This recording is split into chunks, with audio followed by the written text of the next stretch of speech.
XRP has a predetermined price that is so high that your face will literally melt off. Welcome back to Crypto Mic Drop, and no, your face may not literally melt off, but it seems like with all this excitement buzzing since 2026 has been off to a bullish start, the narrative that XRP has a predetermined price has been resurfacing. Check this out. We're going to see a predetermined price that is so high that it's going to blow your hair off, rip your face off.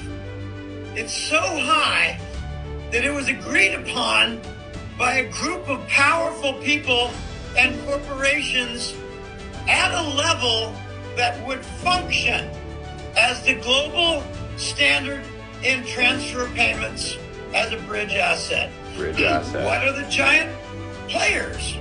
Well, there's the IMF, there's the Depository Trust working with Bank of New York Mellon, there's NASDAQ, there's SWIFT, and there's Wall Street and all the big banks. Now, in case you're new to this one, basically the narrative is that XRP has been predetermined even up to a decade ago or more by some of the most powerful financial institutions in the world, including the IMF and the BIS, which is the bank of all banks. Now, what it is that if XRP were to be used as a financial instrument, the way that we all have been hearing for years now, the price has to be predetermined and set in order to function the way that they want it to. Now, the price per token has been up for debate for years now, but the ranges in price that I've heard anyway has been anywhere between $5,000 per token and $12,000 to $15,000 per token in order to function properly and provide the liquidity that is needed on a global scale. Now, this might seem impossible to some people, but you got to remember, once upon a time, everybody thought it was impossible for Bitcoin to reach $100. Everybody thought it was impossible for Bitcoin to reach $1,000. Everybody thought it was impossible for Bitcoin to reach $10,000 until all those things happened. And Bitcoin runs purely on speculation. There is virtually no utility there.